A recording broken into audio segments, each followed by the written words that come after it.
इंसान जब मैं और मेरा के सब सोच से मुक्त हो जाता है तो उसे संपूर्ण शांति मिलती है। जो जन्मा है उसके लिए मृत्यु उतनी ही निश्चित है जितना कि जो मर चुका है उसके लिए जन्म लेना निश्चित है। इसलिए जो अपरिहार्य है उसके लिए शोक मत करो।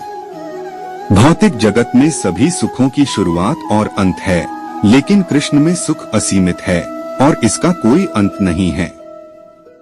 सारे भोग जो दृश्य जगत में मिलते हैं उनके और तो शुरुआत और अंत होता है, लेकिन कृष्ण में जो भोग मिलता है वह अनंत है और उसका कोई अंत नहीं है। जन्म हुआ तो मृत्यु जरूरी है और मृत्यु हुई तो फिर जन्म जरूरी है। इसलिए जो अंतभाव है उसके लिए दुख ना करो। खुशी मन की एक अवस्था है और इसका बाहरी दुनिया से कोई लेना देना नहीं है। सुखा एक भाव है और हमें किसी भी तरह बाहर के बात का कोई लेना देना नहीं है। अपने लिए काम को आसान बनाओ, सच्चर और इस पल में जियो। आपके रोजमर्रा के काम आपकी खुशी को नहीं छीनने चाहिए। जो खुशी लंबे अभ्यास से आती है, जो दुख के अंत की ओर ले जाती है, जो पहले जहर के समान होती है लेकिन अंत में अमृत के समान होती है, इस तरह की खुशी व्यक्ति के अपने मन की शांति से उत्पन्न होती है। आत्मज्ञान आपके मन के द्वंद्वों के सभी कार्यों को राख कर देता है और आपको आंतरिक शांति प्रदान करता है। आत्मज्ञान अपने मन में द्वंद्ववास के सभी कर्मों को भस्म कर देता है और आपको आंतरिक शांति देता है। तू उन लोगों के लिए शोक करता है जिनके लिए शोक नहीं करना चाहिए, फिर भी तू बुद्धिमान बातें बोलता है। बुद्धिमान न तो मृतकों और न ही जीवित लोगों के लिए शोक मनाते हैं। तुम उन लोगों के लिए दुखी हो जिनके लिए दुख नहीं होना चाहिए, लेकिन तुम सही बात भी बोल रहे हो। बुद्धिमान लोग ना तो मरने वालों के लिए और ना ही जीने वालों के लिए दुखी होते हैं। एक व्यक्ति अपने मन के प्रयासों से ऊपर उठ सकता है या स्वयं को उसी प्रकार नीचे खींच लेता है, क्योंकि प्रत्येक व्यक्ति अपना मित्र या शत्रु स्वयं है।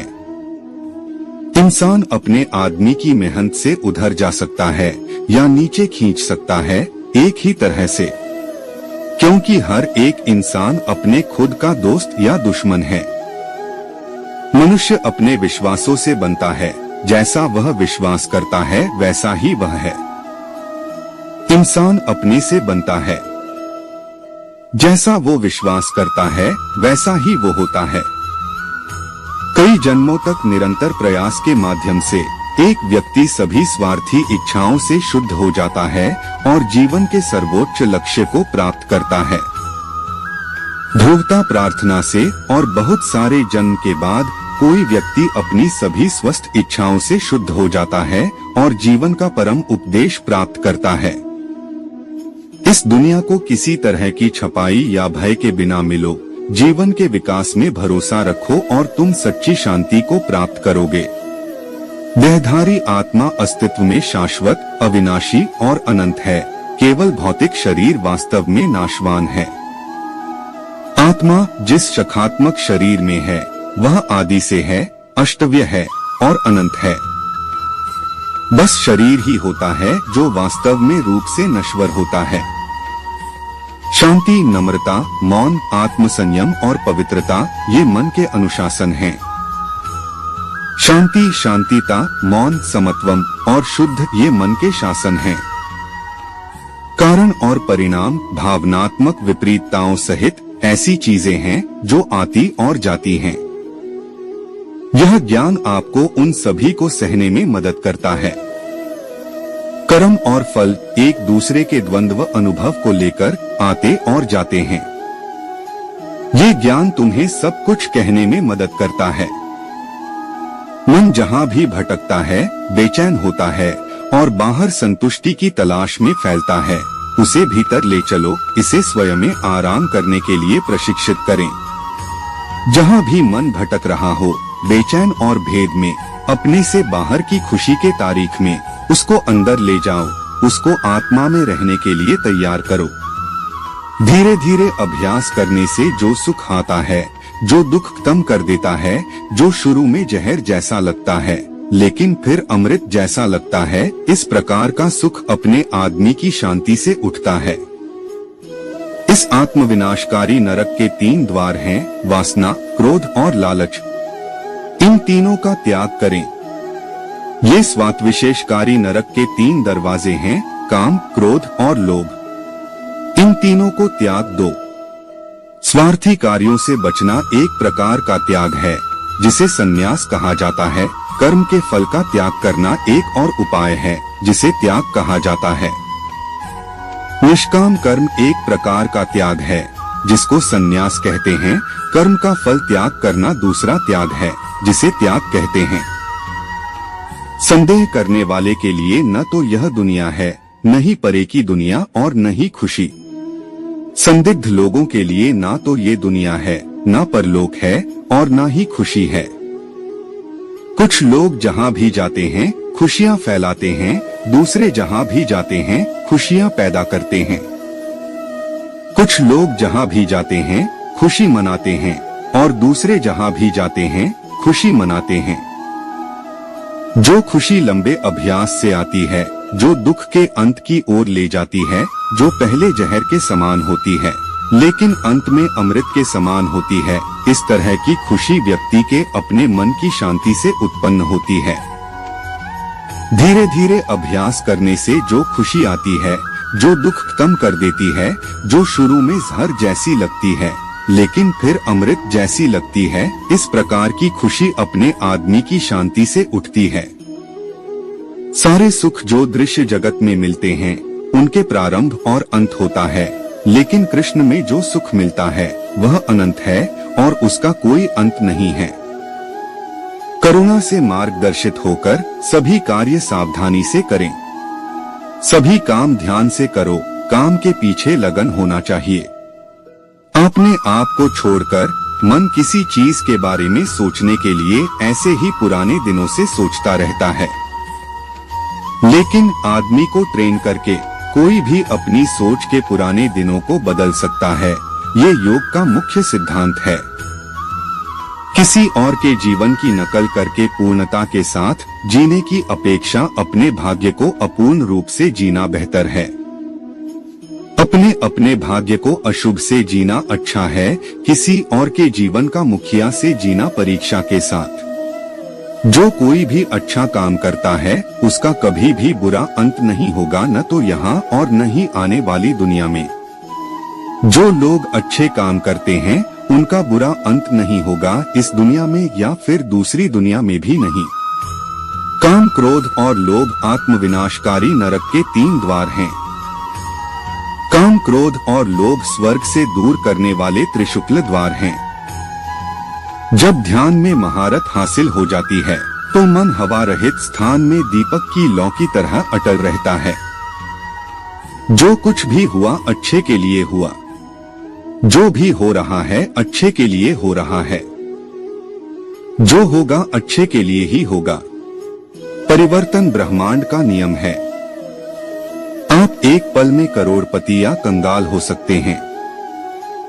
यदि वह जो करता है उसके परिणाम में भावनात्मक रूप से नहीं उलझता है तो उसका निर्णय बेहतर होगा और उसकी दृष्टि स्पष्ट होगी।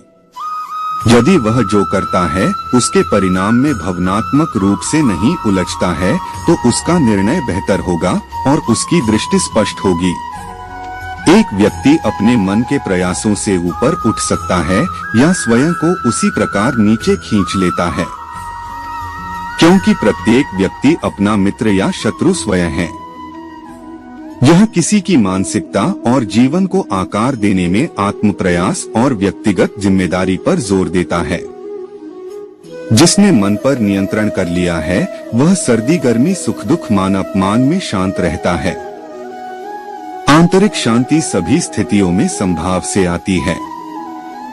आत्मनियंत्रित आत्मा जो इंद्रिय विषयों के बीच आसक्ति या विकर्षण से मुक्त होकर विचरण करती है वह शाश्वत शांति प्राप्त करती है। चरम सीमाओं से अलगाव स्थायी शांति की ओर ले जाता है। भ्रम क्रोध से उत्पन्न होता है। भ्रम से मन भ्रमित हो जाता है। जब मन भ्रमित हो जाता है तो तर्क शक्ति नष्ट हो जाती है।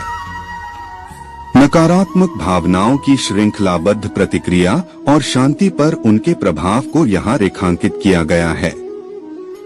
जिसने कर्म के फल के प्रति आसक्ति का त्याग कर दिया है, जो सदैव संतुष्ट है और सभी प्रकार की इच्छाओं से मुक्त है, वह सभी प्रकार के कर्मों में संलग्न होने पर भी कर्म नहीं करता है।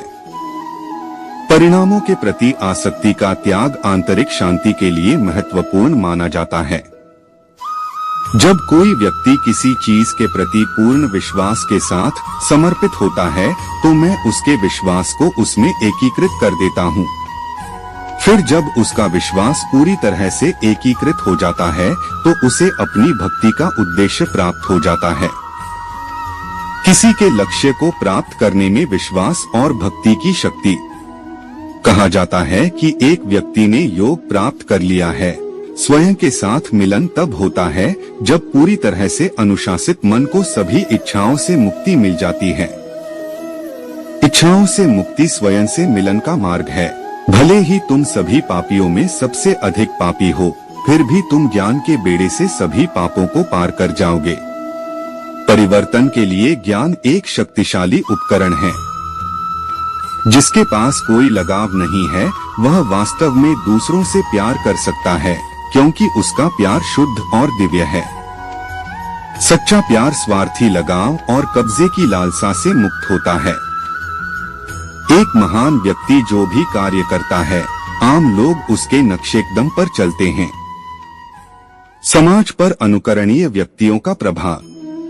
किसी का स्वयं का कर्तव्य, भले ही उसमें योग्यता न हो, दूसरे के अच्छे ढंग से निभाए गए कर्तव्य से बेहतर है। स्वयं के मार्ग पर चलने का महत्व एक उपहार तब शुद्ध होता है जब वह दिल से सही व्यक्ति को सही समय और सही जगह पर दिया जाता है, और जब हम बदले में कुछ भी नहीं चाहते हैं। निस्वार्थ दान की पवित्रता। किसी और के जीवन की नकल करके पूर्णता के साथ जीने की अपेक्षा अपने भाग्य को अपूर्ण रूप से जीना बेहतर है। स्वयं का जीवन जीने में प्रामाणिकता। मैं सभी प्राणियों के लिए समान हूँ। मैं किसी का पक्ष नहीं लेता, न ही किसी का पक्षपात करता हूँ। मैं सभी का पिता हूँ और सभी के लिए समान हूँ। परमात्मा का सार्वभौमिक प्रेम और निष्पक्षता। सभी प्रकार के हत्यारों में समय सर्वोपरि है, क्योंकि समय हर चीज को मार देता है। समय की अथक शक्ति। बुद्धिमान जो सत्य को जानता है वह सोचता है, मैं कुछ भी नहीं करता हूँ, क्योंकि देखने, सुनने, छूने, सूंघने, खाने, चलने, सोने, सांस लेने में वह सोचता है। इंद्रिय विषयों के बीच चलती हैं। यह एहसास कि कर्म इंद्रियों और स्वयं द्वारा किए जाते हैं, इन कार्यों से परे है। सकारात्मक सोच पर ये भगवद गीता उद्धरण स्वयं को समझने और आंतरिक शांति पाने में गहरी अंतर्दृष्टि प्रदान करते हैं। वे व्यक्ति को उच्च आत्म जागरूकता और सकारात्मकता और आध्यात्मिक ज्ञान में निहित मानसिकता की ओर मार्गदर्शन करते हैं। बस दोस्तों, आज यही तक मिलते हैं फिर अगली वीडियो में। तब तक के लिए आप अपना ख्याल रखिए, और हमारे YouTube चैनल में आप नए हो तो ऐसे ही वीडियो को देखने के लिए हमारे चैनल को सब्सक्राइब करें। धन्यवाद। जय श्री कृष्ण।